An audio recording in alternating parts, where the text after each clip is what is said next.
moo tax booy dégg ñu naan milliards yi ñu ngi koy dugal ci santé. on pose la question milliards yooyu ñan lay entretenir. mais justement budget exactement budget santé bi. non mooy li ma la wax fu mu jaar politiciens yi rek. Abdoulaye Diouf Sarr li mu recruter. avant élection yi. dem leen ñu def audit. ñu mu recruter. ay téeméeri non amuñu qualification. ay téeméeri nit. amuñu qualification nu ñu leen mënee recruter. dans la santé boo déggee mën nga qualification xam nga mën nga am qualification. su ma la affecté yow en tant que journaliste. alors que infirmier ba ma nga fële je dirais que amuloo qualification parce que man soxlawuma la foofu. est-ce que man di nga ma recruter fii may jël sa place yow. yanuwul maanaam. loolu am foofu dem nañ ba affecté ñu instructeur ñun suñu hôpital. jàngalekat. pour mu def falan. non déet utal leen ko fu mu toog rek parce que am na ay lu ñu koy jox ak yooyu. nee naa la DER dem naa Bambey ñu def recrutement au niveau de la fonction publique. ne dañuy recruter. chaque recrutement dañuy am quota. boo xoolee recrutement au niveau de la fonction publique yi jëm ci santé dañ naan la soit fonctionnaire de la hiérarchie A ou fonctionnaire de la hiérarchie B mais yow dañ nañ la wax ni journaliste nga wala leen. foofu la njublang bi njëkk amee. dem naa Bambey ay agents yoo xam ne pendant 20 ans ñu ngi travailler ci structure bi nekk ay aides-soignants ñu ne luñ soxla pour ay recrutement au niveau de la fonction publique politiciens yi ku ci nekk joxe sa quota. biir Bambey ñu recruter fa ñaar kenn ki bi ñu koy jël mosul dugg santé restaurant la yore woon keneen ki j'ai beaucoup de respect pour les chauffeurs non ba j'ai beaucoup de respect pour ñuy liggéey ci mbalit mi mais ci oto mbalit la doon liggéey nga dem Fouta ñu dem fa en tournée on a posé les problèmes les gens ont dit que dinañ ko régler dinañ dem ci ministre ñu régler pour ñu signer infirmier parce que am na ay infirmiers yu bëri sage-femme parce que dafa am ay poste de santé xam nga boo amee def ci personne baal ma yow di ngay wax ni est-ce que ministre de la santé ci boppam moo la gën a xam ni mu demee mais intéressé wu ko woon ça l'a jamais intéressé xam nga lu ko intéressé man ma ñëw Cheikh ma politiqual ko lu ma laaj mu jox ma ba ci nomination directeurs yi DER ba ci nomination directeurs yi laa la wax direction yu bëri c'est des gens qui n'ont jamais fait la santé mën nga concevoir nga dem dans un lycée nga jël proviseur censeur wala inspecteur bi nekk fa koo xam ne musula nekk enseignant. waaw musul jàngale. mais santé loolu la fi am na benn booyam immigré la woon dem immigré ñëw fi di ko tendance en politique mu ñëw utal ko poste SAF dans l'hôpital le plus grand du Sénégal. SAF chef de service administratif fii kooku campagne bi jot mu ne dafa bëgg poste directeur. ñu nommé ko directeur d'hôpital dans un hôpital bu nekk fii à l'intérieur du pays depuis 2 mois avant élection yi la quitté presque 1 mois à l'avance pour di campagne. c'est extrêmement grave. mais looloo xaw ci hôpitaux yi moo tax ma ni la. Cheikh li ngay wax c'est extrêmement grave. ku nu fal directeur non loolu moo am de la santé dès demain si vous pouvez. non nanu indi débat non dama lay xoolal si vous pouvez envoyer quelqu'un. du envoyer xam nga DER débat balaa muy neex. mu nekk débat contradictoire ñoom ñu toog ma toog. ma indi kayit ak ay preuves. sinon bu ma fi jógaatee suba dinañ la wax leneen loo xam ni. da ngay yaakaar ni loolu mooy dëgg te man ci télé laa wax. li may wax bu amul nan ma ils n'ont qu'à saisir le procureur c'est la vérité li may wax bu amul. ils n'ont qu'à saisir le procureur. le système a été toujours politisé. toujours politisé. xaalis daal bu ñëwee. mais nag wax nañ la ci Covid bi dugal nañ ci 105 milliards. demal CTO actuellement depuis 2 mois on n'a pas de scanner. tey bu amoon accident circulation foofu noonu nit ñi ñëw actuellement la ñuy def bu amee ay accidenté ñu am trauma crânien dañ leen di yàggat dugal leen ci oto yóbbu leen ci benn cabinet privé pour ñu defal leen scanner depuis 2 mois laa la wax te du foofu kese demal les services d'aide au diagnostic yu bëri seeni appareils yi paat nañ donc xaalis bi fan la dugg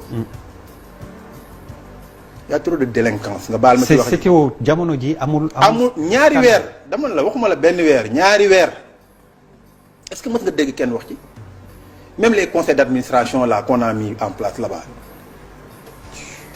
ils ont même des représentants des usagers est-ce que mës nga dégg kenn ci wax c'est-à-dire dafa am lu bëri lu ñu war a xoolaat ci pays bi dafa am lu bëri c'est-à-dire la gouvernance dans ce pays-là malheureusement il trompe le président. Le président il ne voit que les chiffres. oui duñ ko wax santé effectivement le président a fait beaucoup d'efforts. bu yàlla rek taxee may wax. 2012 budget santé. ay 128 milliards la woon. mi ngi ci ñaata. ñu ngi ci 233 milliards. mais problème yi ma lay wax. tu vas te poser la question. tous les 100 milliards yi ci yokk. fan la dugg fan la dugg. mais bu ñu demee dañuy gëmloo président ni lii nga fi yokk li nga fi def kenn defu ko fi mais fan la fenn.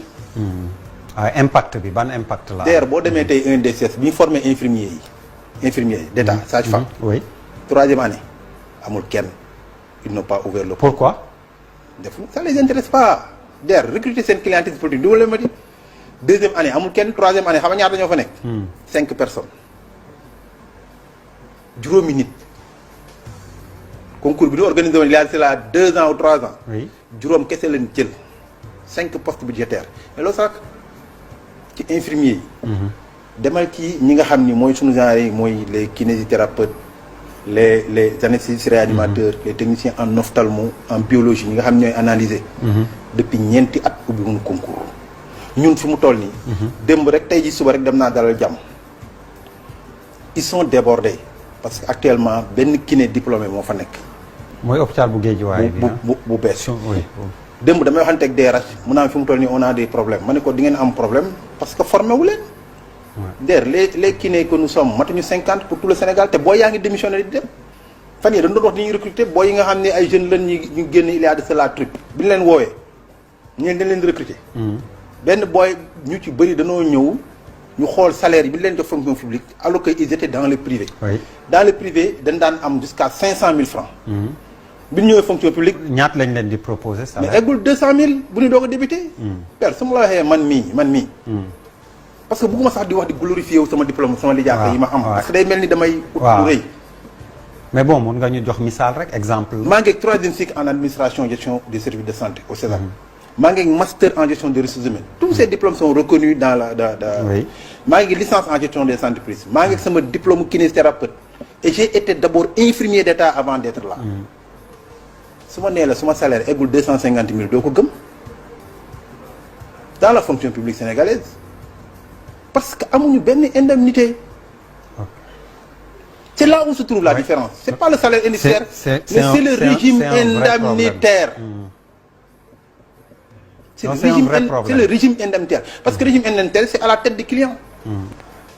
c'est de la manière qu'on a réglé les universitaires looloo leen daloon dañ doon ñëw nga gis koo xam dina am salaire presque 1,5 million wala 2 millions.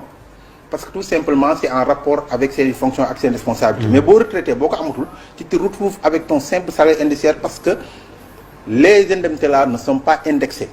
donc boo demee à la retraite dañ koy dindi. dañ koy dindi waay. nga gis koo xam ne day am salaire 1,7 million. mu def à la retraite il se retrouve avec 300 000. 100 000 oui. loolu tax universitaires yu ci bëri. bu seen heure retraite jotee au lieu ñu préparer ay jeunes. pour ñu remplacer leen dañuy naan ah bon man dong maa fi nekk nan ma defal prolongation ku liggéey 65 ans. oui DER di demander prolongation ñu mayaat ko 2 ans. DER sonn nañ trop boo xam ni man de bu ma demee retraite ñaan naa yàlla am. noppalu ji dem noppalu ji tëdd di nelaw yi. mais c'est parce que lañ leen fay moo baaxul woon. heureusement. le président a réglé en partie. pour régler seen problème. léegi dañu jël 80% de leur salaire yu ñu am. ñu leen bu ngeen dem retraite dañ koy yóbbaale. ok moo tax temps yi xëccootuñoo xale yi. ku ci dem retraite da ngay dem sa yoon. da ngay oui. donc jot na parce que le salaire reste presque entier. on était fiers d'être un fonctionnaire. dañu daan envier ñun. ku nekk fonctionnaire dañ la daan envier. mais léegi c'est le contraire. alors nga rappelé ñu ndax waxtu wi jot na kañ ngeen jàpp ni di ngeen dem mouvement grève bu dee waxtaan bi sottiwul. mois prochain 23 nga wax suma. 24 25 ak 26.